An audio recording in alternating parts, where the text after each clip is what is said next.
Ok, alumnos, buenas noches.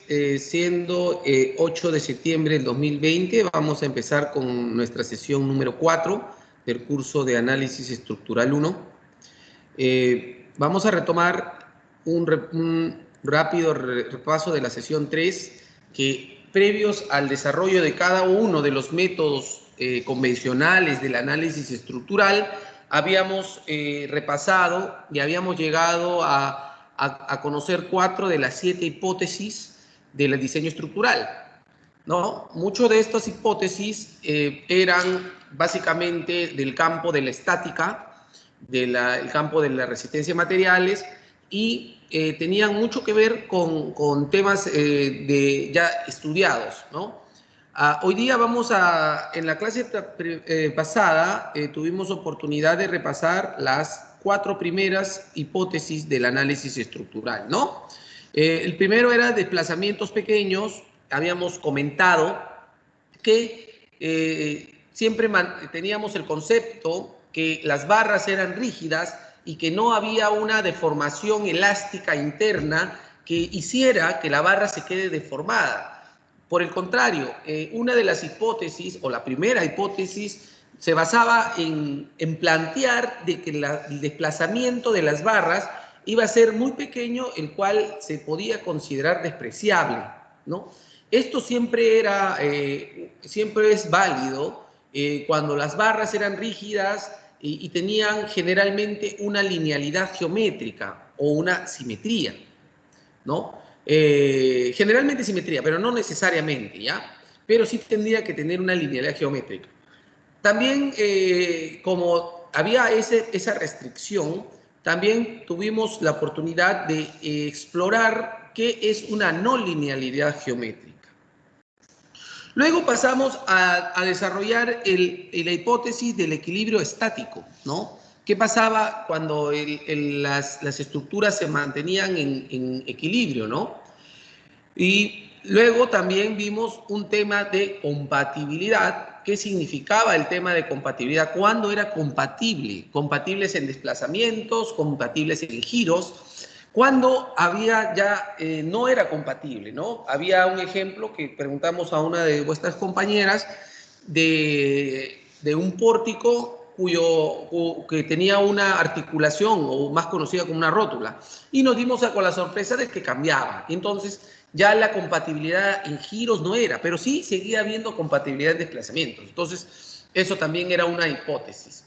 Y luego concluimos en la clase pasada con unas condiciones de contorno, que básicamente era una expresión matricial de las fuerzas que ocurrían en los nodos, ¿no? También ahí hablamos un poquito de grados de libertad, que les adelanté un pequeño concepto que lo van a ver más adelante, pero en realidad también habíamos dicho de que las barras o los nodos o las barras en sí generaban 3 tipos de esfuerzos: un esfuerzo axial, un esfuerzo cortante y un momento torsional. Y cada uno de ellos estaba en cada uno de los ejes, siendo el eje torsional en el eje Z, ¿no? O en la tercera dimensión. Entonces, eso hicimos la clase pasada. Vamos a ver rápidamente, ¿no? La primera hipótesis, donde había cierta linealidad geométrica con unos desplazamientos que eran muy pequeños, y finalmente llegábamos a la conclusión de que podíamos igualar los giros, por ejemplo, ¿no? Este desplazamiento se consideraba despreciable, se anulaba, y podíamos decir que la geometría final era igual a la geometría inicial, y podíamos solucionar este sistema estructural mediante un equilibrio de fuerzas internas o de cargas. Habíamos dicho que también qué pasaba cuando no este desplazamiento de acá no se podía despreciar, porque era bastante considerable con respecto al desplazamiento original. Entonces es allí donde también llegamos de que existe una relación no lineal, ¿no? La no linealidad geométrica. Pero también hemos dicho que esas tipo de problemas de no linealidad se tenían que hacer métodos iterativos, que también íbamos a trabajar, ¿no? Luego segunda hipótesis estábamos hablando de los tipos de estabilidad, ¿no? Adelanté un poquito sobre la estabilidad dinámica. Ya ustedes vienen con el concepto de la estabilidad estática, ¿no? Lo han hecho en un curso preliminar, pero no sabían o no tenían mapeado el tema de la estabilidad dinámica. Y como era estabilidad dinámica, la fuerza era una función del tiempo, en función del tiempo, donde también habían variables como el desplazamiento, la amortiguación o la matriz el centro de masa, ¿no? Entonces, habíamos llegado a la conclusión de que teníamos las dos ecuaciones, la estabilidad estática, donde las fuerzas internas eran igual a las fuerzas externas, y la estabilidad dinámica, donde ya intervenían otros factores, como por ejemplo este que es el amortiguamiento, ¿no? Para darles una idea, este amortiguamiento es 2m beta, ¿no? Donde beta o epsilon es 0.2, 0.3, 0.05, ¿no? Y esta es una constante. Esto lo vamos a ver en ingeniería sismoresistente. Y donde m es la masa, ¿no? Expresado en toneladas de fuerza. Y está acá donde las fuerzas están en función de era una variable del tiempo. Acá no, acá son estáticas, no tiene nada que ver con el tiempo. Entonces ahí teníamos la tercera hipótesis, que era la del equilibrio, ¿no? La segunda, disculpen. La tercera hipótesis era la hipótesis de la compatibilidad. Y en la hipótesis de la compatibilidad habíamos dicho de que este desplazamiento que se ocurre en este nodo 2 iba a ser exactamente el mismo que ocurre en el nodo 3. Si este desplazamiento son iguales, no podía haber la forma de que este desplazamiento sea diferente a este desplazamiento debido a que los nodos son rígidos, ¿no? Habíamos también hablado de teorías sobre tipos de nodos o nudos, rígidos, semirrígidos, les mandé a investigar sobre los nudos semirrígidos y los nudos articulados. Uno de los nudos articulados, el ejemplo del nudo articulado es este, donde hay una rótula, ¿no? Y a comparación de la deformada de la estructura, del arreglo estructural superior con respecto al inferior, era de que esta rótula cambiaba el sentido de los momentos, mientras que acá había momento negativo, acá hay momento positivo. Entonces, yo le pregunté a una de sus compañeras, ¿cuál era la diferencia? La diferencia es la rótula. Entonces, la compatibilidad, en este primer caso, había compatibilidad de giro, porque este giro es igual al giro que se manifiesta acá, ¿no?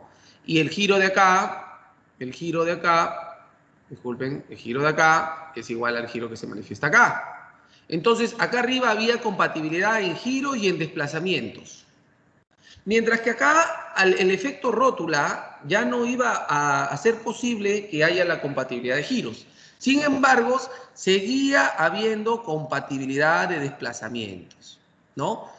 Vale decir, este desplazamiento de acá, este desplazamiento es igual al desplazamiento de acá. Bueno, entonces hasta ahí habíamos llegado a la tercera hipótesis.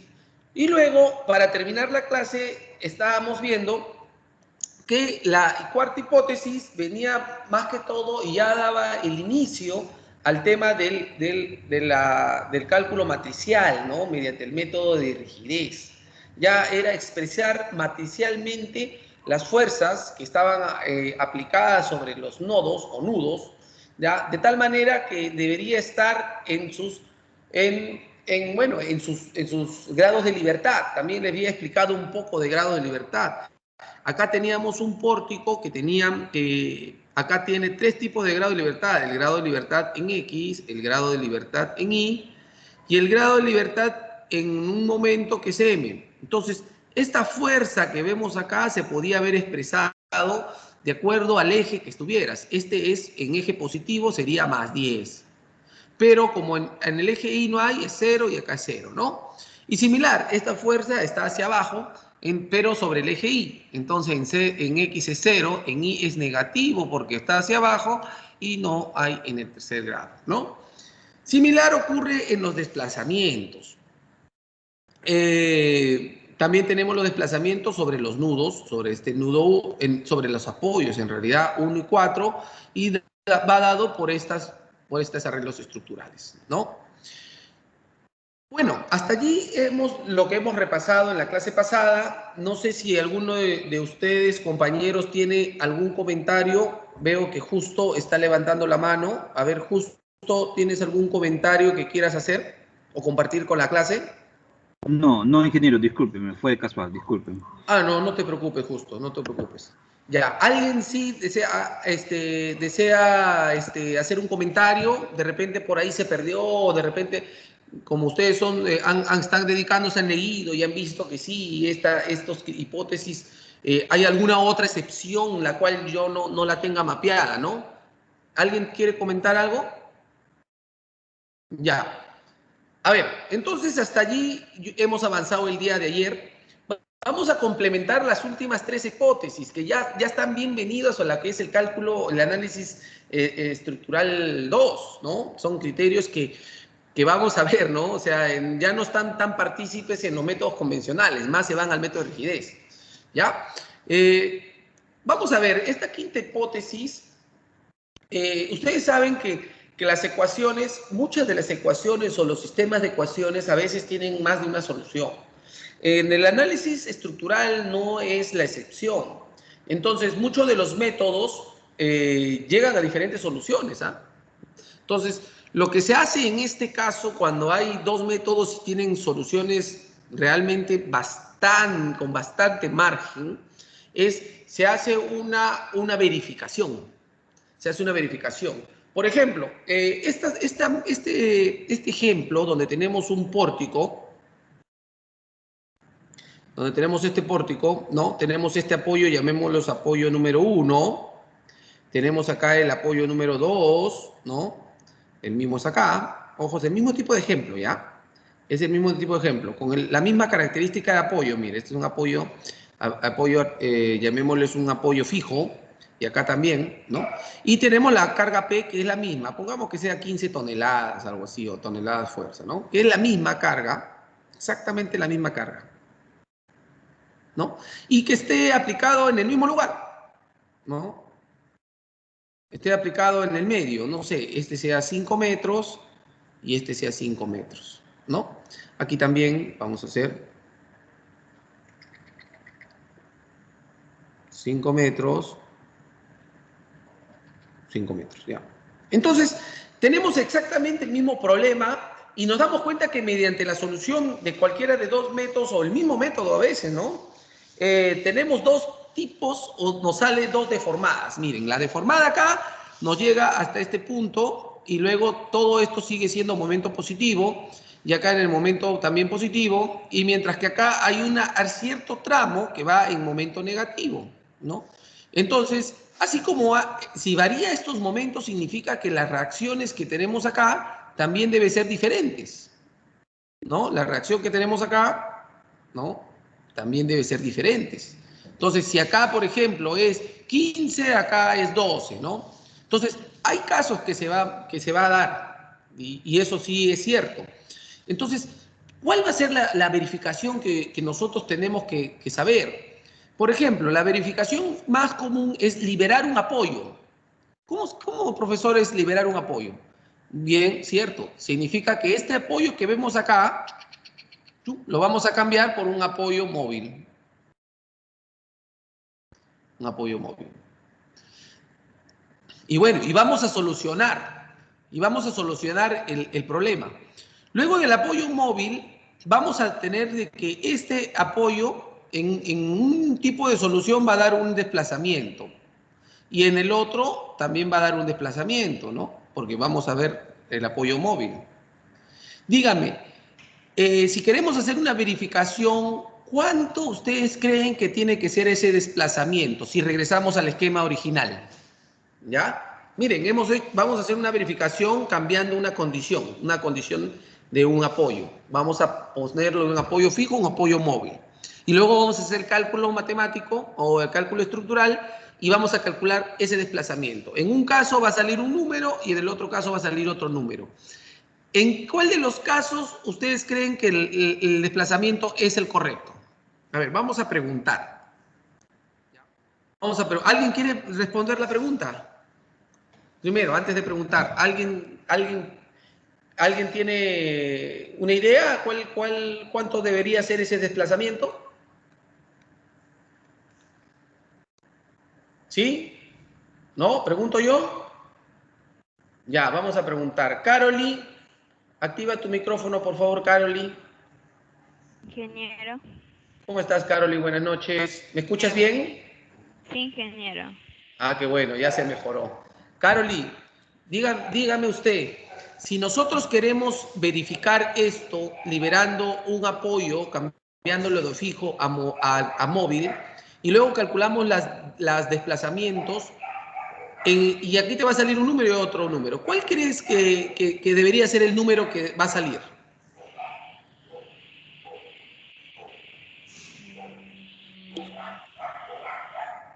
¿Cuánto es el desplazamiento que hay en un apoyo fijo?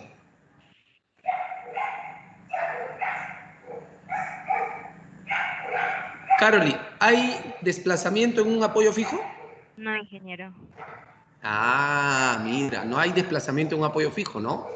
Y si nosotros cambiamos este apoyo fijo por un apoyo móvil y tenemos dos soluciones, ¿cuánto crees que saldría en la solución correcta el desplazamiento?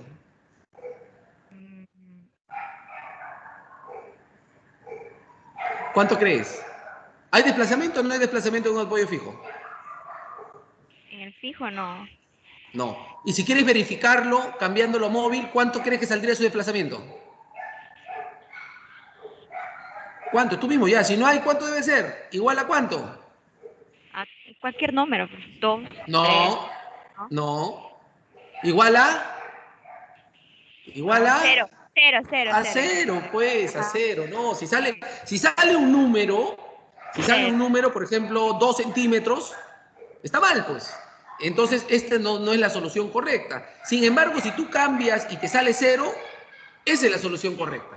Ajá. Miren, Sí, ¿entendiste, Caroli? Es un sí, poco ingeniero. confuso, pero ya yo creo que ahí ya te has dado cuenta, ¿no? Sí, sí, ingeniero. Ya, genial. Ahora vamos a ver, ¿ya? Apaga tu micrófono. Miren, acá está el ejemplo. Vamos a resolver este ejemplo cambiando uno de los apoyos a móvil. Mira, removemos la restricción horizontal. Claro, lo removemos porque ahora este va a tener un movimiento así. ¿Va a tener o no? Acá va a ser cero, ¿sí o no? Una restricción, ¿no ves que se va a mover? De lo que era un apoyo fijo, que no tenía movimiento, lo vamos a cambiar a un apoyo móvil. Entonces, dándole una solución tipo A, va a salir un desplazamiento de 0.563. Y dándole la solución tipo B, va a salir un desplazamiento de 0. Entonces, ahí no vamos a poder verificar que la solución es la planteada en B. Esta va a ser la solución B, la solución que nos satisface la condición inicial. Entonces, claro, hay dos formas, o sea, puede haber más de una solución, pero la solución correcta va a ser cuando tú hagas una verificación, cambies un apoyo, le pongas por apoyo móvil y tú luego calculas su desplazamiento y te das cuenta que ese desplazamiento cumple con la condición inicial. Esa es la solución. ¿Ok? Vamos a ver este tema. Me disculpan un ratito.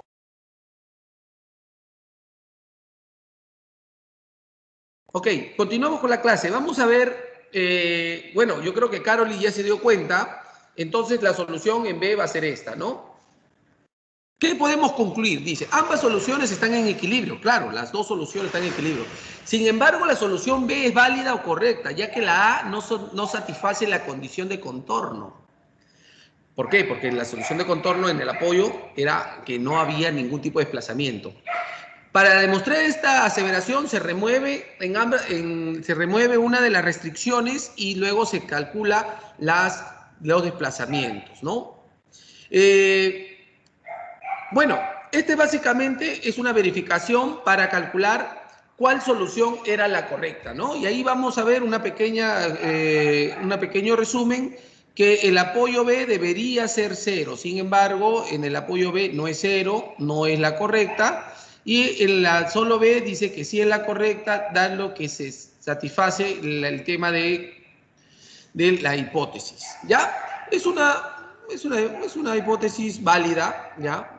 No tan muy común, ¿no? Porque en realidad En realidad es muy extraño que ocurra, pero da. Vamos a la sexta hipótesis, ¿ya? Y la sexta hipótesis ya tiene que ver mucho con las condiciones de linealidad, no linealidad, en un rango elástico o en un rango plástico. Ayer les estuve un poco dando una introducción a ese temas de cálculo, ¿ya? Cuando estamos en un rango lineal. También, como conclusión, les dije que el análisis estructural 1 y 2, y como la normativa sismo resistente, hace toda la metodología de cálculo dentro del rango lineal, ¿no? Y que también había un análisis no lineal, existía un análisis no lineal que era un curso que se llevaba ya en posgrado y que daba otros tipos de resultados con otros tipos de características, ¿no? Bueno, eso era un comentario. Vamos a ver la sexta hipótesis, dice comportamiento elástico lineal, que es donde está enmarcada nuestra normativa sismo resistente y donde nosotros vamos a trabajar con el curso análisis 1 y 2. Dice, suponemos que las estructuras se comportan en un rango lineal elástico, es decir, la relación carga-desplazamiento, ¿ya? Todas las cargas externas sobre la estructura se duplicarán, los desplazamientos también tendrán ese mismo efecto. Claro, es lineal. Tú aumentas la carga, su desplazamiento es mayor. Tú disminuyes la carga, su desplazamiento es menor. Entonces podemos decir que es una relación lineal proporcional, ¿ya? Esta hipótesis controla está controlada por la primera hipótesis, la hipótesis de desplazamientos pequeños, ¿no? Y por el tema de mecánica de materiales. Vamos a ver algunos tipos de desplazamiento y yo me voy a tomar la libertad de explicarlos uno por uno, ¿ya? La primera clasificación, presten atención, es cuando el tema es lineal. ¿Qué significa que es lineal? Que cuando nosotros ensayamos en la 1, bueno, todavía recién estamos implementándonos con laboratorios, cuando nosotros empezamos a ensayar cualquier material, esto se ensaya usualmente en las varillas de acero, tenemos una fuerza que está acá y tenemos una deformación que va hasta acá. En realidad no es la fuerza, los gráficos se hacen con esfuerzo, ¿ya? Con esfuerzo. Ustedes saben que el esfuerzo es la fuerza entre el área, ¿ya? ¿No? Entonces, la relación que es esfuerzo-deformación. Cuando nosotros empezamos a ensayar una varilla, esta varilla se empieza a comportar o a deformar según más fuerza hay, más deformación encontramos, así, lineal, ¿ya? Entonces tú tienes una fuerza, un esfuerzo 1, tienes una deformación U, un epsilon 1. Tienes esfuerzo 1, deformación 1. Tienes un esfuerzo 2 y esto genera una deformación 2. Tienes una deformación 3 y esto genera una deformación 3. ¿Qué pasó? Que llegas a la cima. Acá. Llegas a la cima. Donde tienes una deformación N. Una deformación N. Y esto genera, obviamente, tienes un esfuerzo N y genera una deformación N. Bueno, llegaste a la cima. Y luego que lo sueltas, ya dejas de aplicar el esfuerzo disminuye y esto da una vuelta y de lo que estaba aumentando en este sentido hacia arriba empieza a disminuir, pero manteniendo la misma relación lineal por el mismo camino. ¿Qué significa? Que tú aplicaste un esfuerzo de ida, por ejemplo, un esfuerzo, para ponerle números, ¿ya? Un esfuerzo 2, luego aplicaste un esfuerzo 7, luego aplicaste un esfuerzo 9 y llegaste a aplicar un esfuerzo 12. Y luego soltaste el esfuerzo y va bajando de 12, va bajando de 9, de 9 a 7, de 7 a 2. Pero entonces la deformación siguen siendo las mismas, tanto en aplicar el esfuerzo en manera creciente como en disminuyendo, o sea, disminuyendo. Te das cuenta de que en este gráfico esfuerzo-deformación mantiene la linealidad. Entonces te das cuenta de que esta estructura se comporta dentro del régimen lineal elástico. Lineal porque es una recta y elástico porque, ¿por qué? Porque si tú partiste de cero, llega a cero, ¿ya? Si tú partiste de cero, llega a cero. Entonces es elástico. Tú estiraste la estructura, la soltaste y regresó a su condición original, ¿ya? Este es el ejemplo más sencillo. Es el primer ejemplo que tenemos. Es en función de donde vamos a trabajar. Todos nuestros ejemplos de la norma peruana y el análisis estructural está en este campo, en el análisis lineal, en la zona elástica, ¿ya? Es muy importante que entiendan esto primero. Vamos a preguntar a un compañero para ver si lo entendió. Jessica Mego, ¿te encuentras? Jessica. Sí, ingeniero. Ingeniero, tengo una pregunta. Dime. Sí. Así como en la primera hipótesis que usted explicó, en el primer cuadro que nos presentó, que decía existe no linealidad geométrica, en la parte de la sexta hipótesis también hay también en los tipos dice fuentes de no linealidad de una estructura. ¿A qué se refiere con eso? A lo que vamos a ver, lo que estamos viendo ahora. Bueno. Claro, eso es lo que estamos viendo ahorita. Ahorita vamos a ver no linealidad de la estructura. ¿Ya? Ahorita estamos en lineal elástico. Mira, estamos acá. Lineal elástico, es lo que te quería preguntar. ¿No? Estamos en lineal elástico. Luego vamos a ver no lineal. ¿Ya? El lineal elástico lo vamos a ver en pregrado. En pregrado. Y el no lineal lo vas a ver en posgrado o especialización. Es un cálculo diferente, ¿ya? No te preocupes, vamos por pasos. Ahorita todavía recién estamos en el lineal elástico, que es la primera condición, el primer campo, que está aquí. Lineal elástico, acá está, lineal elástico. Luego vamos, acá está, toda esta zona de acá, de aquí para arriba es lineal. Y de aquí para abajo es no lineal.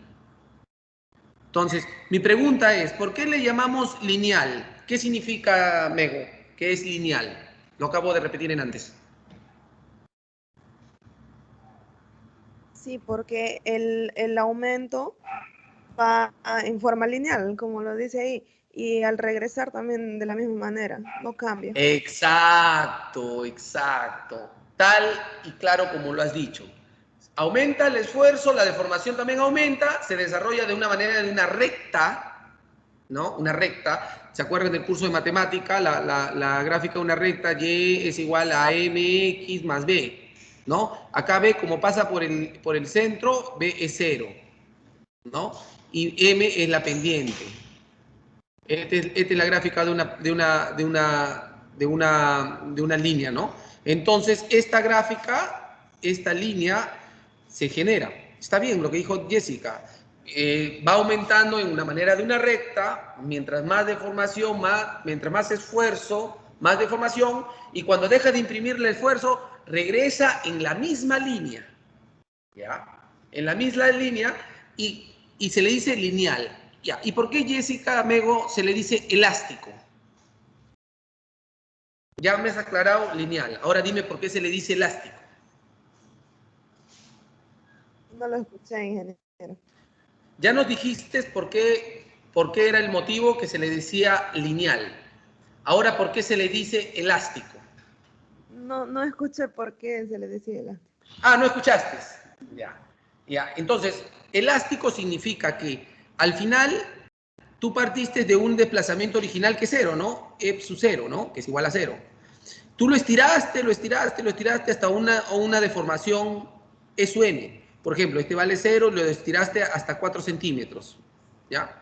Y luego que le dejaste de aplicar el esfuerzo, regresó a su condición original, a 0. Entonces, se estiró y luego regresó al original. Ida y vuelta. Entonces, es una deformación lineal y elástica. ¿Ya? A ver, Mego, dime, ¿por qué se le dice elástica?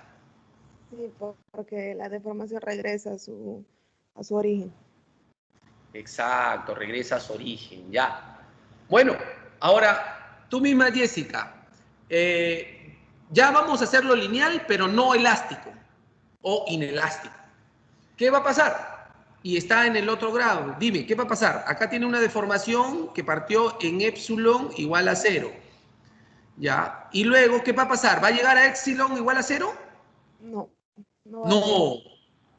Se va a quedar, lo vas a estirar, todo lo vas a estirar, hasta que llega a un punto, este punto, a un epsilon su n, por ejemplo, 5 centímetros. Y luego, cuando regresa, ¿va a regresar a 0 o no? No. ¿En dónde se va a quedar? Se va a quedar por acá, mira. En un epsilon 1 igual a 1 centímetro, por ejemplo. ¿Qué significó? No regresa a su posición inicial. Entonces, ya no es elástico. ¿Qué cosa es? Mego, ¿qué cosa es? Inelástico. Pero su comportamiento sigue siendo una recta, mira. Así, pero ya no pasa por el mismo sitio, va por acá. Entonces, sigue siendo una recta lineal, pero inelástica. ¿Ves? ¿Qué opinan? ¿Qué opina? ¿Qué opinas, Nego? ¿Estás que me sigues o ya volaste? Sí. ¿Ah? Sí, ingeniero, sí. Ya.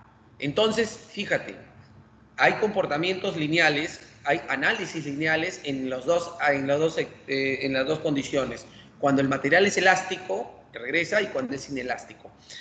¿Tú qué crees que nosotros usamos en las estructuras? ¿Queremos que nuestras estructuras se comporten elástica o inelásticamente? ¿Qué opinas? Elástica. Elástica, ¿no? O tú quieres construir tu casa de 3 pisos, que haya un sismo, se mueva para la derecha, se mueva para la izquierda y luego regrese a su posición original, o quieres que se mueva a la derecha, se mueva a la izquierda y de ahí se quede torcida para un lado, como la Torre Eiffel. No. Ah, ves. Entonces, ¿cuál es el campo donde los ingenieros civiles, en especial los estructurales, debemos plantear nuestras estructuras? ¿En qué campo? ¿Ah? ¿El elástico? Lineal, elástico. Lineal, elástico. Ya, exacto. Ya, pero no solamente existe eso, ¿ya? Nosotros vamos a trabajar lineal elástico, pero existe el cálculo no lineal. ¿Qué significa que es no lineal? Y lo vemos abajo. Gracias, Mego, ¿ya? Te agradezco tu participación. Sigue, por favor. Jessica, tienes que tratar de mantener el ritmo, ¿ya? Justo Vargas. Justo, ¿estás en línea? Absolutamente, ingeniero, dígame. Perfecto. Justo, ya hemos logrado concluir con Jessica de que en el análisis estructural, tanto en el planteamiento, desarrollo y solución, como en la normativa, ya cuando lleven sismos resistentes se van a dar cuenta que nos piden análisis lineal. Nosotros debemos tratar en la mayoría de estar en el campo lineal elástico, pero no todos son lineales, ¿ya? Hay análisis no lineal, ¿no? Y como les dije, que son cursos de especialización, pero por lo menos en pregrado estamos haciendo ya una tesis de esto. ¿Qué significa justo? Que la deformación que nosotros vamos a tener va a ir no en forma de recta, sino en una forma de curva. Entonces, ya nos hemos planteado de que esto no va a ser la ecuación de la recta, no va a ser y igual a mx más b, ¿no? ¿Cuál es la ecuación de una curva? Puede ser y es igual a qué cosa, En a este caso, x ingeniero, cuadrado. Sí. en este caso parece una logarítmica, y igual logaritmo neperiano de x.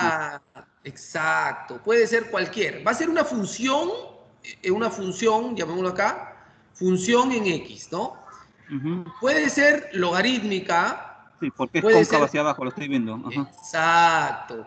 También puede ser cuadrática, ¿no? O sea, en realidad tú tienes que determinar cuál es la ecuación, pero va a ser una ecuación no lineal, ¿ya? No, hay estructuras, por ejemplo, las estructuras de gran altura tienen su comportamiento no lineal de una forma, las estructuras bien esbeltas tienen otro comportamiento. Entonces, ahí más adelante vamos a determinar, bueno, esperemos que todos, la forma de la ecuación no lineal. Pero dígame una cosa, ¿qué pasa justo cuando llegamos a un punto máximo del esfuerzo? Ya, este es el esfuerzo, y tenemos una deformación máxima, si este es un esfuerzo N y este es una deformación N, ¿qué pasa si dejamos de imprimir el esfuerzo? ¿Qué va a pasar con las deformaciones? Si dejamos de imprimir el esfuerzo. Sí. Llegamos al máximo de esfuerzo y de ahí regresamos del esfuerzo N al esfuerzo 3, 2, 1 ya. Claro, ¿qué pasa con las deformaciones? Pues en este caso es elástico, es decir, que definitivamente va a haber un retorno hasta cierto punto en la elongación que se le ha hecho. ¿Hasta qué punto? ¿Hasta qué punto va a regresar? Bueno, yo estimo que debería ser menor que en proporción a la fuerza, ¿no? Y no tan directo como lo fue en la ecuación de la recta, que es el ejemplo de arriba, ¿no? Pero regresa hasta qué punto. Ya, claro, es proporcional, pero ¿hasta qué punto regresa? Hasta el punto inicial. Yeah, entonces, claro. el N regresa, el deformación regresa hasta el punto inicial. En este caso, acuérdate justo cuando era el inelástico, no regresaba al inicial, se quedaba estirado. ¿No? Se queda estirado, así es. Así entonces, aquí es no lineal, elástico. Y tú mismo justo, cuando ya no es elástico, ¿llega al punto inicial o no? Cuando es elástico justo, llega al punto... Inelástico, cuando es inelástico. No está llegando al punto inicial. No está al punto inicial, se queda por un epsilon 1, ¿no? Claro. Y se queda deformado. Hay una deformación que queda, que se mantiene, así es. Más pequeña, pero se mantiene. Ok. Dicho estas aclaraciones, me voy a permitir adelantarles. El análisis de las estructuras ocurren en un área elástica lineal. Podemos hacer un cálculo no lineal elástico. ¿Qué pasa cuando la estructura ya tiene una deformación? Cuando ya tiene un campo inelástico. Nosotros ya viene otro campo de la ingeniería estructural que nos tiene que evaluar qué porcentaje de esa deformación inelástica es aceptable y qué porcentaje ya es inevitablemente considerada colapso, ¿no? Ya es colapso, ya esa estructura no se puede reparar, no se puede reforzar, entonces ya entre a colapso, tienes que demolerlo. Entonces, ahí es un análisis de la ingeniería estructural que tiene que calcular. Claro, no todas las estructuras son elásticas. Hay un cierto rango de deformación inelástica que es aceptable. Hubo un terremoto, se deformó un poquito, y ya, bueno, queda una tolerancia. Y entonces, hay un campo de la ingeniería estructural que nos va a decir hasta qué porcentaje este es tolerable. Y cuando ya pasas el margen de tolerancia, ya ese ya no es aceptable, ya está dentro de un margen de colapso. ¿Ok? Bueno, este es un concepto muy claro que todos tenemos que tenerlo presente, ¿ya? A continuación, después de esto, vienen otros conceptos, como por ejemplo la energía de disipación de la estructura.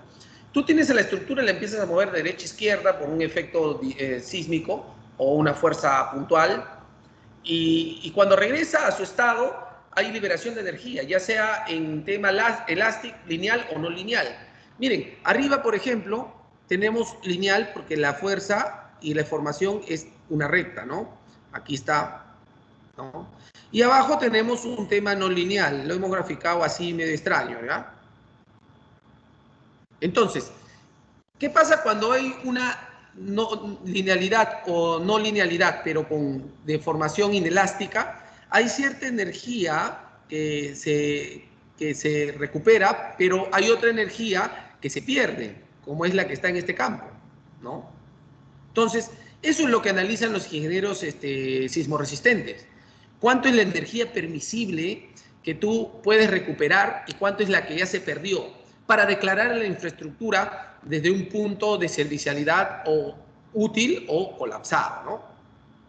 Entonces, básicamente este es un estudio más adelantado, lo he puesto de referencia, porque esto les sirve a ellos para clasificar.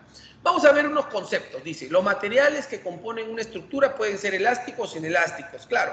Por ejemplo, Justo, tú que estás en línea, ¿el acero es elástico o es inelástico? Es elástico, ingeniero. Claro. Hay un límite de fluencia de 4.200 kilogramos por centímetro cuadrado que tú lo ensayas y va a tener un límite de fluencia en una zona elástica. Y cuando ya lo estiraste mucho al acero y supera el límite de fluencia, ya se fregó, pues ahí llega en el campo inelástico, ya no te sirve, ya falló la estructura. Ya. Está bien, Justo, gracias. Dice, el material linealmente elástico como el acero, ya te acá te lo está poniendo, mira, lo que Justo dijo, acá lo está poniendo como el acero. La relación lineal-esfuerzo es válida, mientras más esfuerzo, mayor deformación, reduces el esfuerzo, reduces la deformación y la posición final vuelve a la posición inicial, ¿no? Bueno, este es simplemente un concepto, yo creo que ya quedó claro, ¿ya? No hay mayor dificultad, ¿ya?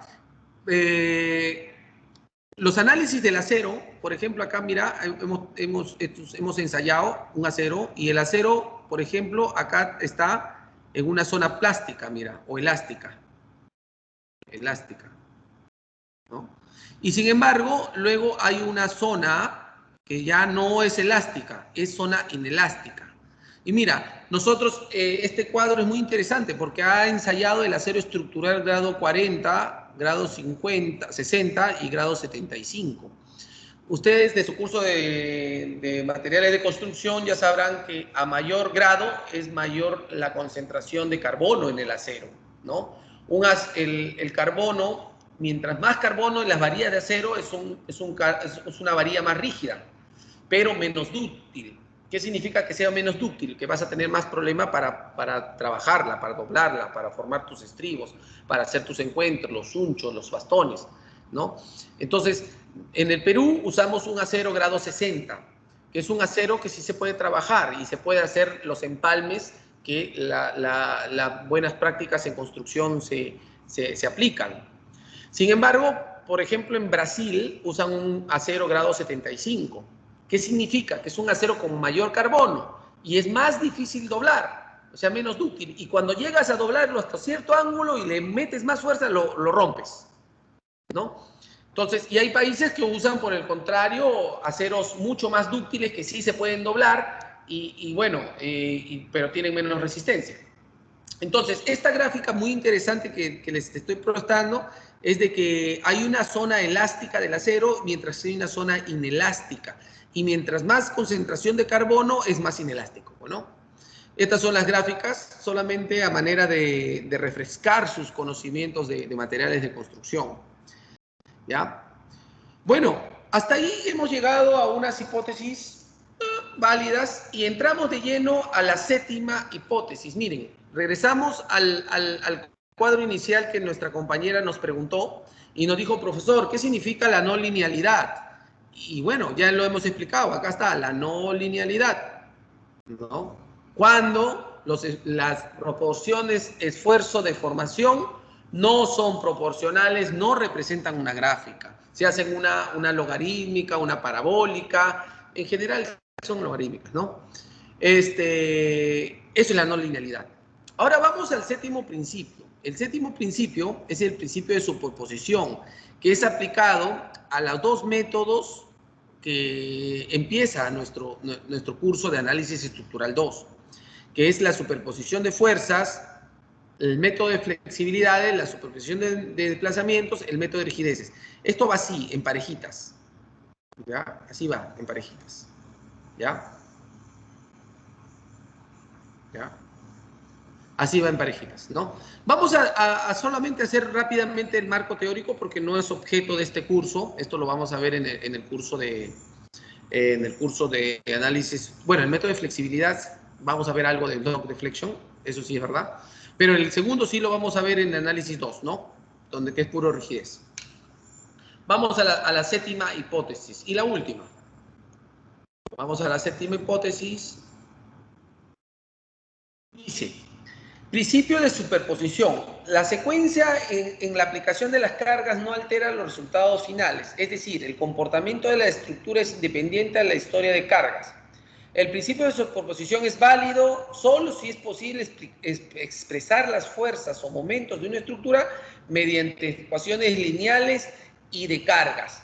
Entonces, miren, lo último que he leído nos dicen, mira, este principio de superposición solamente vale si las cargas son lineales. Ah, ya. Entonces,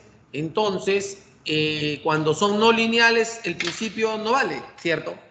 Cuando estamos en el campo de la no linealidad, este principio de superposición no es aplicable. ¿Ya? Es la primera conclusión. Vamos a la segunda. Dice, la superposición es aplicable a todas las magnitudes. Porque acuérdense que, por ejemplo, en la compatibilidad agarrábamos desplazamientos y giros. No había compatibilidad de fuerzas, ¿no? Pues acá ahora, en superposición sí hay. Hay superposición en fuerzas, en deformaciones, en desplazamientos y en todas las demás variantes, que son fuerzas internas, reacciones o fuerzas externas. Miren, el principio de superposición es un principio un poco más amplio que el de compatibilidad, ¿ya? Entonces, nos va más allá, ya no solamente el de compatibilidad, solamente nos limitaba en de giros y desplazamientos, mientras que el principio de superposición va más allá porque ya no va a deformaciones, no va en esfuerzos, en desplazamientos y todo, ¿ya? Vamos a ver, dice, para que el principio de superposición sea válida, debe cumplirse ¿qué cosa? Ya hemos dicho, A, comportamiento elástico y lineal. No sirve superposición para el cálculo no lineal. ¿Ya? Y B, no debe existir no linealidad geométrica. Acuérdense que en la primera hipótesis de los pequeños desplazamientos o los desplazamientos iniciales tenía que haber linealidad geométrica. Bueno, acá para aplicar la hipótesis 7, que es la de superposición, no debe haber no linealidad. O sea, debe ser linealmente geométrica. Bueno, entonces vamos a explicar ahora de qué se trata el principio de superposición. Pero primero para el principio de superposición para fuerzas. Fuerzas. ¿Fuerzas internas o externas? Externas. Acuérdense que el principio sirve para ¿qué cosa? Sirve para fuerzas, que es esto de acá, ¿no? Fuerzas externas de las barras, mira. ¿Ya? Vamos a ver. ¿Cuántas fuerzas hay acá? Vamos a preguntar a alguien del salón cuántas fuerzas hay acá. Juan Manuel Vargas, por favor, activa tu micrófono. Sí, ingeniero, buenas noches. Dígame. Hola Juan, ¿cómo estás? ¿Qué tal? Dime, ¿qué tipo de estructura es? ¿Una viga, una armadura, un pórtico? Un pórtico. ¿Qué tipo de apoyo tiene ese pórtico? Apoyos, tiene un apoyo fijo y un apoyo empotrado. Perfecto, tiene un apoyo fijo y un apoyo empotrado. ¿Cuántos nodos tiene o nudos? 4. 4, considerando los apoyos, ¿no? Los apoyos, exacto. ¿Qué tipos de fuerzas externas hay? Hay una puntual horizontal y una distribuida Genial, Juan rectangular. Manuel. Perfecto, tenemos una carga puntual, horizontal, y una carga distribuida, ¿no? Genial, entonces, está bien. Juan Manuel, gracias. Muy amable por tu participación. Estuvo perfecto. Okay. Entonces, Juan Manuel, como bien nos ha indicado Juan Manuel, existen dos tipos de carga. Una carga puntual horizontal sobre el nodo 3, llamémoslo acá, sobre el nodo 3, y una carga distribuida sobre la barra 3-4. ¿Ya? Entonces, el principio de superposición nos va a decir de que podemos, el principio de superposición aplicado a fuerzas externas nos va a decir que podemos superponer, o sea, hacer el cálculo, partiendo ese pórtico con esas dos condiciones o dos cargas en dos pórticos. El mismo pórtico, si se dan cuenta, es el mismo pórtico. Aquí, pórtico 1, el mismo pórtico es acá. El mismo pórtico exactamente igual. Si acá hay apoyo empotrado, acá hay apoyo empotrado y acá hay apoyo empotrado. Si acá hay apoyo fijo, acá hay apoyo fijo, acá hay apoyo fijo. Pero vamos a superponer la primero, que solamente es la carga horizontal, y en el segundo, la carga distribuida. Y entonces ustedes me dirán, ¿y para qué hacemos eso? Bueno, muy fácil, porque nosotros podemos calcular el diagrama de momentos o el diagrama de cortantes solo considerando la carga puntual, y también podemos considerar el diagrama de momentos y el diagrama de cortantes considerando la carga distribuida, y luego sumándola ambas va a salir la estructura total. Simplemente estás separando. Y los resultados, si tú comparas y sumas los resultados, por ejemplo, el momento en un punto más el momento en el otro punto, te va a dar el momento original o el momento total, ¿ya? Eso significa el principio de superposición. Pero ojo, muy importante, ¿cuáles son las condiciones? Las condiciones para que esto se cumpla. Uno, tiene que ser lineal, elástica, y dos, tiene que ser, ¿cuál es el 2? A ver, Juan Manuel, ¿cuál es la segunda condición? Juan Manuel, activa tu micrófono. ¿Cuál es la segunda condición?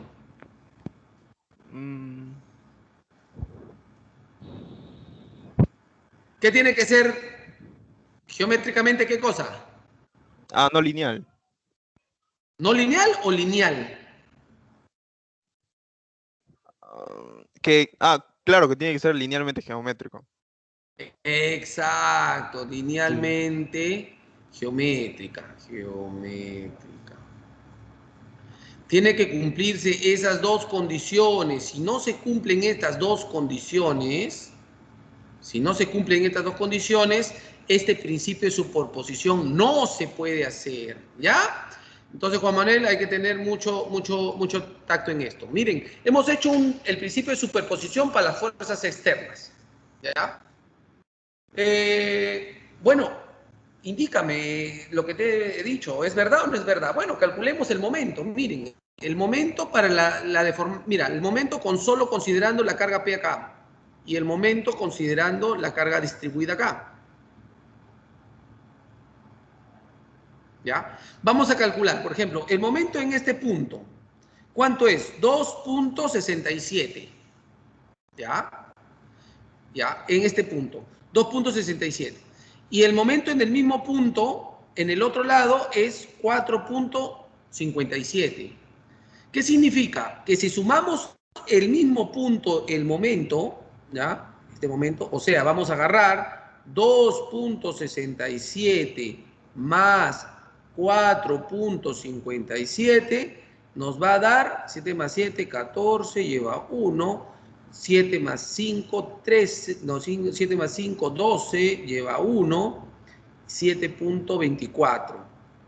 Entonces, si hacemos el principio de superposición, el momento que nos ha calculado en este punto, más el momento de este punto, uno por la carga distribuida y otro por la carga puntual, va a ser igual al momento resultante.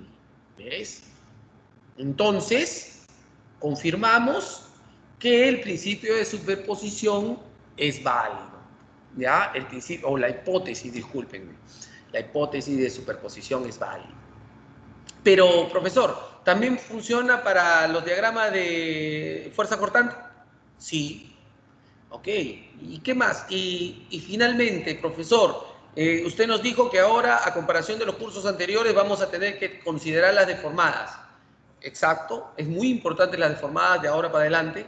Ya. ¿Y funciona para las deformadas? También funciona para las deformadas, miren. ¿Cuál es la deformada considerando una carga P? Que es esta que vemos acá. ¿Y cuál es la deformada considerando la carga distribuida? Disculpen.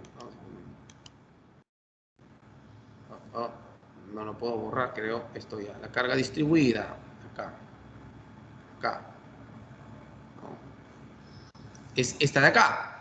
Entonces, vamos a ver si funciona para las deformadas. Pues, ¿no? ¿Les parece? Entonces, vamos a ver. La deformada en este punto, en el punto medio, por ejemplo, acá. ¿Cuánto vale esta deformada? La deformada llega acá. Y la deformada en este punto es un poquito, casi cero. Ponte que este valga una deformada de acá a acá 2 y la deformada de acá 0.5. Entonces, la misma deformada en este punto va a estar a una distancia de 2.5. 2.5.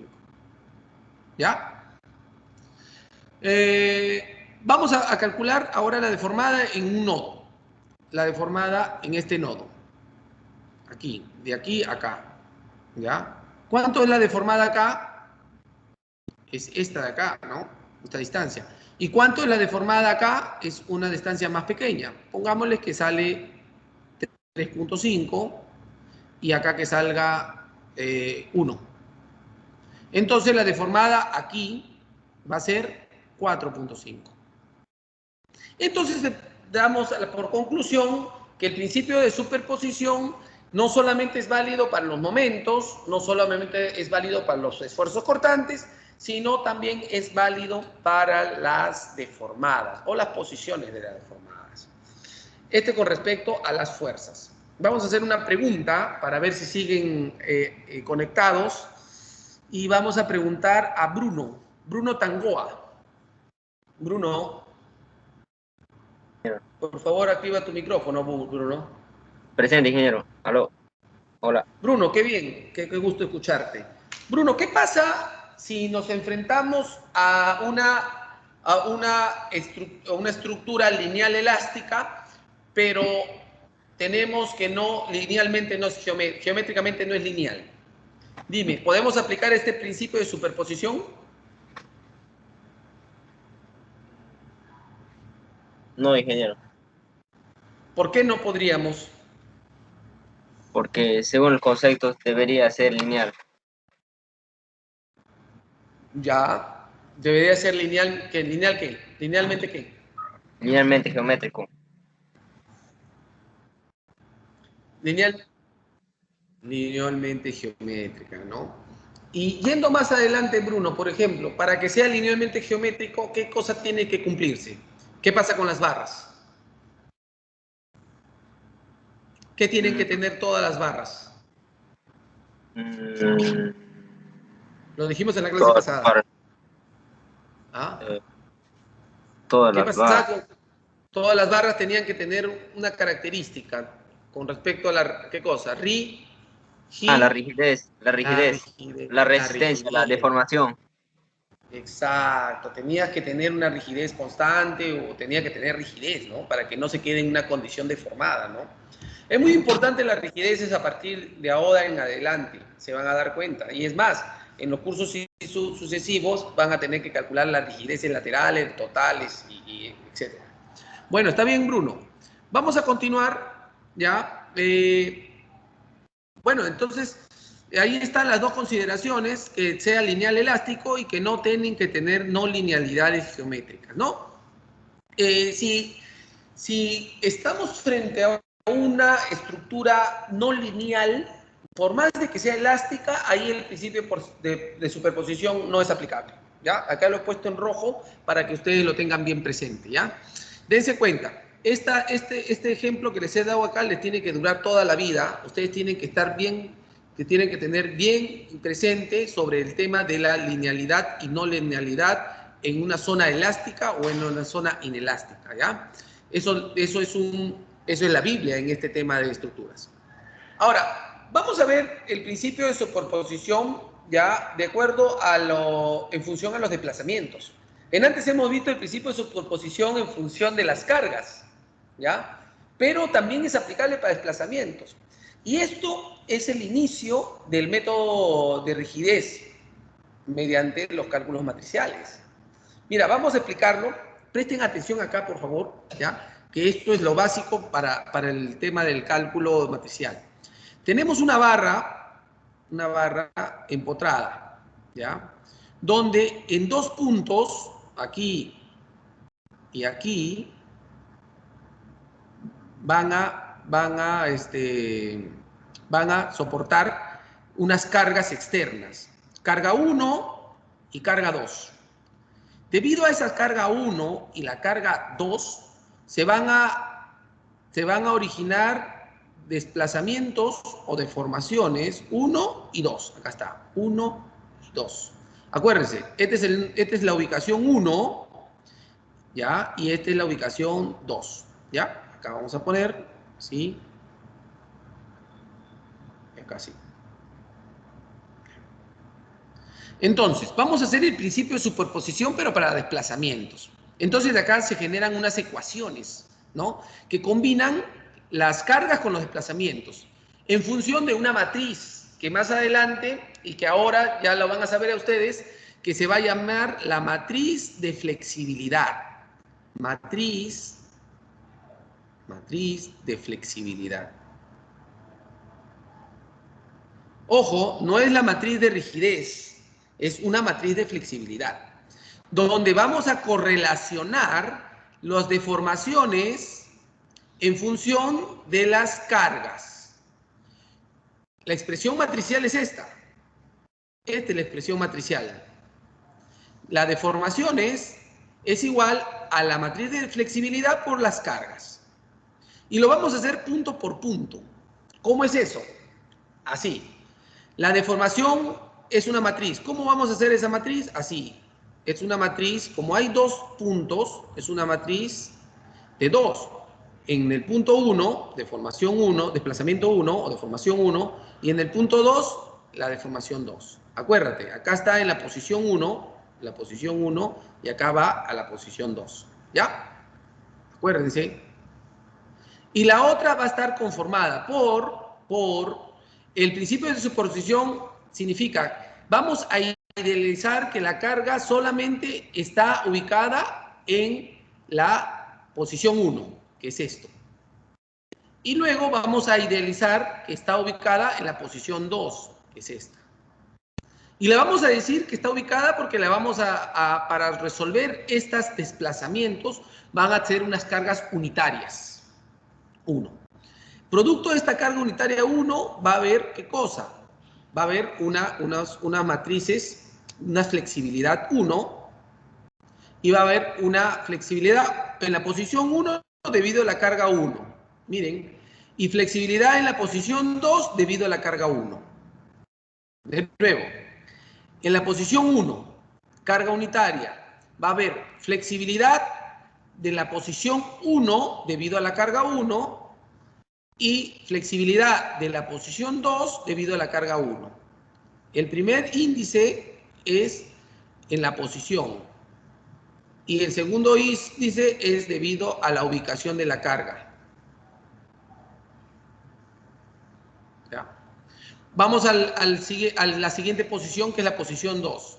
Sería la posición 1 debido a la carga en el punto 2 y la posición 2 debido a la carga en el punto 2. ¿Ya? Este es básicamente un principio de superposición considerando cargas unitarias. ¿Cómo se lleva todo esto a una expresión matricial? Sería fuerza o flexión, disculpen, flexión 1 en la posición 1, ¿ya? Por la carga 1, acá fuerza 1, posición 1, por la carga 1, más fuerza en la posición 1 debido a la carga 2, por la carga 2, que está acá, y luego vamos a la posición 2. Dice, fuerza en la posición 2 debido a la carga en 1, por la carga en 1, más la flexión en la posición 2 debido a la carga 2, en la carga 2. Y acá están las dos ecuaciones, que finalmente podemos expresarla, si aislamos las fuerzas, acá, las ponemos en una matriz, que va a ser la matriz de flexibilidad, y la matriz de cargas va a ser esta. Carga 1 y carga 2. ¿No? Tenemos la matriz de desplazamientos, desplazamiento 1, desplazamiento 2. Tenemos la matriz de flexibilidad y tenemos la matriz de carga. Ya podemos resolver el sistema. Yo sé que esto los pudo haber mareado un poco, ¿ya? Un poquito, por el tema de la asignación de la nomenclatura, donde el superíndice 1 es la posición y el superíndice segundo es la carga, pero en realidad se van a llegar a acostumbrar a esta expresión matricial, ¿ya? Entonces, la conclusión, ¿cuál es? Que el principio de superposición también vale para correlacionar desplazamientos. En el primer caso, correlacionamos fuerzas. Y en este segundo caso, vamos a correlacionar desplazamientos. Y para hacer ese desplazamiento, vamos a usar la matriz de flexibilidad. Regresamos al primer cuadrito, donde les dije que salen en parejita. Acá está el primer cuadrito. Y acá está. Superposición de las fuerzas mediante lo primero que habíamos visto. Después el método de la flexibilidad y con el consecuente superposición del desplazamiento. Ahora tenemos que ver el método de la rigidez. Mira. Y es igual. En el método de rigidez, en vez de calcular una matriz de flexibilidad, vamos a calcular una matriz de rigidez. ¿Ya? No estén volando, ¿ya? Yo sé que esto es nuevo para ustedes. No se preocupen, no se lleva, por lo menos en este curso tan intensamente, solo se hace una introducción. En análisis estructural 2 sí, ya todo va a ser rigidez, ya no va a haber nada de otros, de ecuaciones lineales, nada, todo es rigidez en matriz, ¿ya? Vamos a ver, entonces, un pequeño ejemplo donde vamos a tener la matriz de flexibilidad o el método de flexibilidad con un pórtico y con las dos cargas y con sus correspondientes desplazamientos, ¿no? Entonces, aquí está el ejemplo original, ¿no? Donde están las cargas y donde están estas cargas, vamos a ver las deformaciones y las fuerzas, tanto los desplazamientos y las flexiones acá, ¿no? Al sumar sale lo mismo que acá, ¿no? Debido a una carga unitaria se va a reemplazar la carga distribuida para hallar el desplazamiento y la carga X acá debido a una carga unitaria para calcular esta flexión, ¿no? Es el mismo ejemplo que les puse antes, el que hemos visto, pero ya con la deformada, ¿no? Para ver las deformaciones. Y bueno, vamos a ver ahora el tema de la matriz de rigidez, ¿no? También lo vamos a hacer rápidamente porque no es objetivo, pero es como una introducción. Hasta este momento vamos a preguntar si alguien necesita alguna precisión. Por favor, levante la mano si alguien quiere hacer un comentario o de repente ya se desmayó para poder reaccionar. A ver, ¿alguien? ¿Nadie? ¿Todos están ok? ¿Todos siguen ahí? ¿Nadie allá ya está pensando en retirarse? Jóvenes, delegado, acá estamos. El micrófono. Sí, acá vivo, estamos. Delegado? De ley. ¿Ya volaste o todavía sigues el ritmo? Sigo el ritmo, ya había hecho eso, ingeniero. ¿Sí? Ah, mira, qué interesante. ¿En qué curso?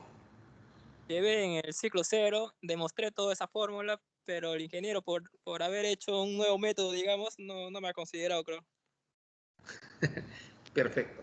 Ya, está bien. Bueno, jóvenes, entonces, sigamos. Vamos ahora a ver la otra variante, que sería ya no con la matriz de flexibilidad, sino con la matriz de rigidez. Acuérdense, en la matriz de flexibilidad teníamos las deflexiones, ¿no? O desplazamientos. Ahora en la matriz de rigidez vamos a tener rigideces. ¿Y qué rigideces? La rigidez de las barras. Profesor, ¿todas las barras tienen que tener la misma rigidez? No. Cada barra puede tener diferentes rigideces y esa es la fortaleza de este método. Vamos a ver cómo se expresa la matriz de rigidez, ¿ya? Entonces, para llegar a la matriz de rigidez, el concepto que yo ya les había adelantado eran los grados de libertad. ¿Qué es un grado de libertad?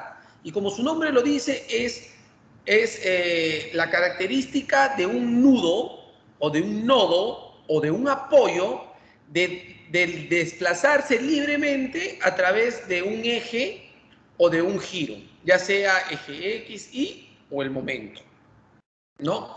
Entonces, por ejemplo, todos tienen 3 grados de libertad porque hay 3 ejes en las estructuras tridimensionales, pero uno de ellos, por ejemplo, puede ser 0, ¿no? Por ejemplo, veamos en este apoyo. ¿Qué tipo de apoyo es este, delegado? ¿Qué tipo de apoyo es este? ¿Cuál, ingeniero? Este apoyo de acá abajo, el apoyo en el nudo 1. ¿Qué tipo de apoyo es? El que está con rojo. El 1. Sí. El que está con rojo. El 1. Empotrado. El 1 empotrado. Ya. Dígame, delegado, ¿el apoyo 1 tiene la libertad de desplazarse sobre el eje X o no? No. Ni en X, no. ni en Y, ni en el. Exacto. Ni Ni giro. No se puede desplazar por ningún lado. Pero usted mismo, delegado, el apoyo 3, ¿puede desplazarse en X? Sí, en X sí. En X sí se puede desplazar. Exacto. ¿En Y? Teóricamente no. Exacto, ¿no? Entonces, miren, eso es un grado de libertad, es la libertad de desplazarse, ¿no? Entonces, cada punto o cada nodo va a generar sus determinados grados de libertad. Para el cálculo matricial, tú tienes que asumir que los tres existen. Luego, cuando ya formulas la matriz, le pones el valor 0. ¿Ya? Eso lo vamos a ver más adelante. Bueno, aquí el método de demostrar la matriz de rigidez es muy sencillo. El método de la matriz de rigidez, a comparación de la matriz de flexibilidades, que era en función de desplazamientos, la matriz de rigidez viene dado por las cargas. Fuerza es igual a la matriz de rigidez por los desplazamientos. Esta es la expresión matricial de la matriz de rigidez. Vamos a ver la diferencia con la matriz de flexibilidad. La matriz de flexibilidad no era fuerza. ¿Era qué cosa? Era desplazamiento es igual a la matriz de flexibilidad por las cargas. Es otro tipo de expresión, son métodos diferentes. Uno es para flexibilidad y el de abajo es para la matriz de rigidez, ¿no? Entonces, nosotros, como el objetivo en el análisis sísmico y tanto en el análisis estructural, no es tanto calcular las fuerzas. Sí, o sea, es una variable, pero el objetivo principal, por lo menos en el cálculo sísmico, es calcular los desplazamientos. Entonces tú puedes aplicar tu teorema, tus operaciones de matriz, y si tú quieres despejar tu desplazamiento, lo que tienes que hacer es multiplicar por la matriz inversa de la rigidez, y tú sabes que se multiplica en el mismo sentido. Si tú multiplicas la matriz inversa en el lado izquierdo, acá también lo tendrías que multiplicar en el lado izquierdo. Esto, jóvenes, es la matriz inversa, eso ya lo deben saber. Y si tú multiplicas una matriz por su inversa, sale la matriz identidad, que es 1, la matriz cuyo diagonal es 1. Entonces, allí ya podemos decir que el desplazamiento es igual a la matriz inversa por la matriz de fuerzas. ¿Ya ves? Y acá ya tenemos una expresión matricial solo para los desplazamientos. Y acá te lo está dando, mira. ¿Ya? Esto lo vamos a llevar más adelante, ¿no? Entonces, tú planteas eso, planteas la matriz de las cargas que las vas a arreglar en los grados de libertad, en el grado de libertad 1, en el grado de libertad 2 y en el grado de libertad 3. Volvemos a la expresión anterior. ¿Cuántos grados de libertad tendría esto? Tendría el grado de libertad 1, el grado de libertad 2, porque ojo que el grado de libertad 3 no hay, y acá en el grado de libertad 3, un momento que supuestamente haría. En realidad este grado de libertad no es momento, es así, está mal graficado. Es así. ¿Ya? Esto está mal, el grado de libertad es así. ¿Ya? Entonces, vamos a ver, esta expresión de la matriz de rigidez sería las cargas en la posición 1, en la posición 2 y en la posición 3. La carga es igual a la matriz de rigidez por su desplazamiento de la matriz de rigidez de cada barra, de la barra 1, de la barra 2, de la barra 3, debido a la carga en 1. De este de la barra 2 y este de la barra 3, ¿no? Esto va a producir, bueno, esto es una demostración, el inicio de la demostración está acá arriba, ¿no? Esta es la demostración. No es materia, no les voy a explicar, en análisis 2 sí les voy a pedir demostrar, y el principio para demostrar la materia de rigidez es el log deflection, ¿ya? Con las deformadas. Bueno, vamos a llegar a unas conclusiones, ¿ya? La primera conclusión que podemos llegar dice, se puede argumentar que el análisis completo de una estructura lleva consigo la determinación de esfuerzos y movimientos de los puntos. Sin embargo, en el caso de las estructuras reticulares, o sea, las que están formadas por el ensamblaje de barras, le llaman reticulares, ¿no? O pórticos también, ¿no? Este interés se centra principalmente en el movimiento de los nudos y los esfuerzos que actúan en el mismo. Claro, porque en los pórticos nosotros queremos eso, ¿no? Los esfuerzos y los desplazamientos. ¿Qué pasa cuando hay deformaciones en las barras? Estas deformaciones tienen que ser lineales. Seguimos hablando de temas lineales, no de temas no lineales. Y finalmente dice que los cálculos se concluyen cuando se conocen los desplazamientos, los momentos en cada uno de los nodos. Claro, ese es el fin. Entonces, esa es una de las conclusiones donde vamos a llegar. El método de la flexibilidad, como el método de la rigidez, tiene como objetivo eso, determinar los esfuerzos internos y determinar las deformaciones, ¿ya? Si estamos hablando de deformaciones, estamos hablando de desplazamientos, ¿ya? Bueno, con eso hemos terminado todo lo que viene a ser el tema de las hipótesis, ¿ya? Espero de que les haya sido útil, que la mayoría de ustedes, tal y como lo mencionó el delegado, hayan tenido oportunidad de tener contacto con este tipo de teorías, ¿no? La mayoría de las hipótesis ustedes ya la conocían, ¿no? No hay, las únicas que ustedes ya han podido ver es el de compatibilidad, la de superposición y con referente a lo de flexibilidad y rigidez, ¿no? Y vamos a empezar, vamos a hacer una introducción en esta media hora que nos queda sobre estabilidad y determinación de las estructuras, ¿ya? Ya hemos terminado con el marco teórico, ya estamos ubicados en el contexto, tipo de estructura, las hipótesis y todo ello, ¿ya? Ahora nos vamos a ver si este tipo de estructuras que vamos a estudiar en el curso son estables, ¿no? O sea, si aguantan su peso propio sin colapsar, ¿no? Y si estas estructuras son hiperestáticas o isostáticas. Como ustedes sabrán, hasta el momento ustedes han planteado estructuras de carácter isostático, ¿no? ¿Qué significa que son de carácter isostático? Que se pueden resolver únicamente con las 3 ecuaciones de equilibrio, ¿ya? Y si si una estructura es isostática, aplican su diagrama de cuerpo libre y hacen sus ecuaciones de equilibrio y solución hallan las fuerzas. No hay ningún problema. Hasta ese momento ustedes han tenido la oportunidad de desenvolverse sin ningún tipo de problema. Pero ¿qué pasa si el número de ecuaciones, si el número de variables es menos que el número de ecuaciones? Entonces, estamos en un sistema de ecuaciones que no se puede resolver o que tiene muchas soluciones.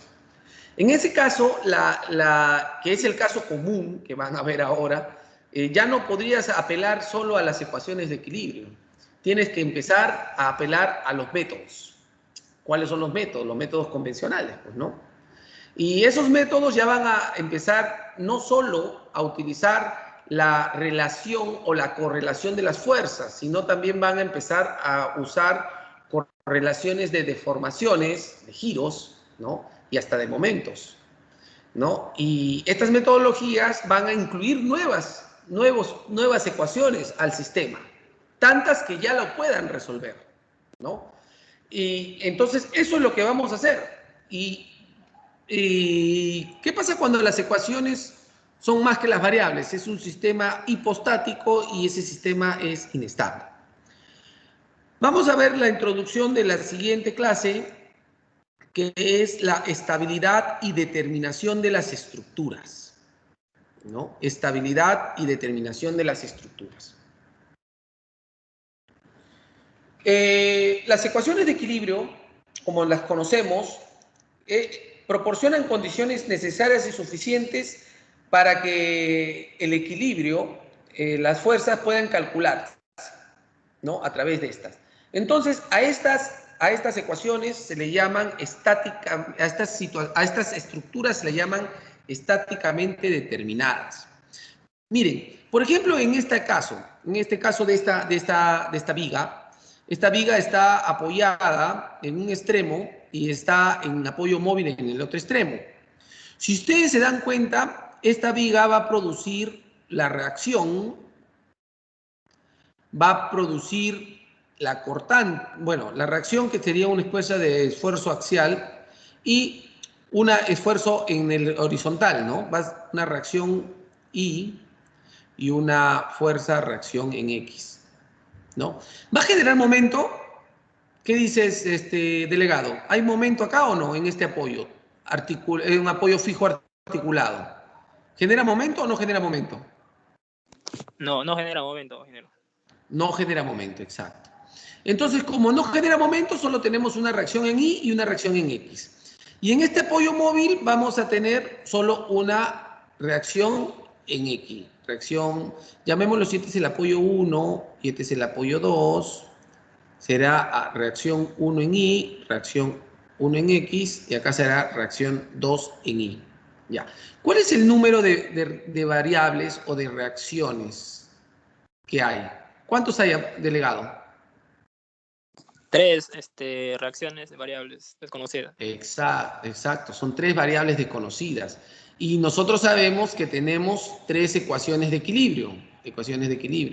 Entonces, si tenemos 3 ecuaciones de equilibrio con 3 variables, este es un sistema, perdón, que se puede resolver. Y si se puede resolver, ese sistema se llama estáticamente determinada o isostático. ¿Ya? Bueno, ahí ya tienes 3 reacciones y 3 variables. Vamos a ir, delegado, al siguiente ejemplo, ¿ya? Tú me vas a ayudar a resolverlo. Este es el apoyo 1, este es el apoyo 2 y este es el apoyo 3. En el apoyo 1, ¿cuántos tipos de reacciones hay, delegado? 3, ingeniero. 3. Va a haber la reacción 1 en Y, que va para arriba, la reacción 2, la reacción 1 en X, y va a haber el momento 1, ¿no? Aquí va a haber una reacción 2 que va en Y, y acá va a haber una reacción 3 que va en Y. ¿Cuál es el número de reacciones o variables? ¿Cuántos, delegado, el número? 5. 5 variables. ¿Y cuántas ecuaciones de equilibrios hay? 3. Dígame, ¿este sistema se va a poder resolver con nuestros conocimientos de estática o no? ¿Qué dice el delegado? No. Entonces, en el caso que las reacciones o las variables sean mucho mayores, o por lo menos una, ¿ya? Al número de ecuaciones de equilibrio se le va a llamar estáticamente indeterminada. O lo que le llamamos hiperestáticas. ¿Ya? Entonces, es muy importante que conozcan estos términos, porque algunos de ustedes ya se habrá dado cuenta, en los libros que les he pasado, algunos dicen solución, bueno, en los libros de estática hay solución de estructuras isostáticas. Entonces uno se pone, pucha, estructura isostática, ya, pues eso es estática, pues, ¿no? Son cuando lo vas a poder solucionar con esos 3. Y en los libros de análisis estructural va a decir solución de estructuras hiperestáticas. Ya, entonces esto, por ejemplo, ya no se va a poder determinar. Ahora, vamos a avanzar un poco más. ¿Cuál es el grado de indeterminación? Así le vamos a llamar, grado de indeterminación. El grado de indeterminación va a ser la resta del número de variables menos 3. O sea, acá si queremos calcular el grado de indeterminación va a ser 5 menos 3 igual a 2. ¿Y qué nos va a dar el grado de indeterminación? El grado de indeterminación nos va a dar el número de ecuaciones adicionales que tenemos que buscar para solucionar ese arreglo estructural. Repito, hay un concepto que se va a generar que se llama el grado de indeterminación, que viene a ser la resta del número de variables menos el número de ecuaciones de equilibrio. Y ese grado de determinación como concepto nos va a dar el número de ecuaciones que tenemos que buscar para solucionar para solucionar ese cálculo estructural, ¿ya? Hasta ahí está claro el ejemplo. Y vamos a ver, pues, la clasificación entera, ¿no? Cuando ese grado de indeterminación, ¿no?, es 0, la estructura es isostática o estáticamente determinada. Cuando ese grado de indeterminación, como en el ejemplo pasado, que era 2 mayor a 0, es una estructura hiperestática o estáticamente indeterminada y se desarrolla en el curso de análisis estructural 1. Pero ¿qué pasa si en realidad tú tienes más ecuaciones de equilibrio que variables? Entonces, ahí, por sus sabios conocimientos de álgebra, ustedes saben que van a haber varias soluciones.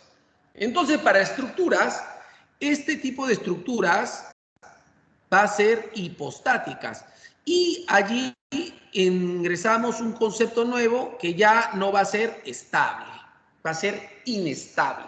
¿Qué significa que es inestable? Que no va a aguantar su peso propio, pues va a colapsar, ¿no?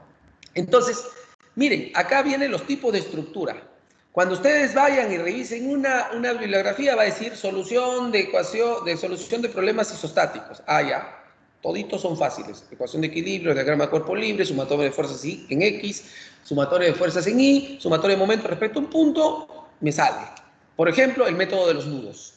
El método de los nudos es genial para solucionar problemas isostáticos. Quedó. Pero ¿qué pasa si el grado de indeterminación es mayor? Ahí sí tenemos que echarle mano a los métodos que vamos a estudiar, ¿no? Los métodos energéticos y los métodos de la fuerza, de las cargas, y bueno, etcétera, etcétera. Vamos a ver cómo se soluciona. Ahí está la respuesta. ¿Cómo resolvemos una estructura estáticamente determinada o hiperestática? Las ecuaciones adicionales necesarias que vamos a tener que tener, acá lo ponemos bien claro, adicionales necesarias, para resolver esas ecuaciones desconocidas, esas reacciones desconocidas, tienes que aplicar dos. O las cargas, estas relaciones, cargas aplicadas versus desplazamientos, algo que diga, o cargas aplicadas versus deformación, deflexión. Miran, estos tres. Y los métodos que nosotros vamos a usar van a tener el método de deflexiones, usa, el método de rigidez, usa, ¿ya? Estas ecuaciones adicionales que vamos a tener que plantear se le conoce como ecuaciones de compatibilidad, ¿no? Que se consideran aquí en el curso. Y ahí está la respuesta, ¿no? Bueno, jóvenes, yo creo que hasta aquí ya podemos parar. Como son horas continuas, no hay break, ¿ya? Es una introducción a lo que viene en la próxima semana.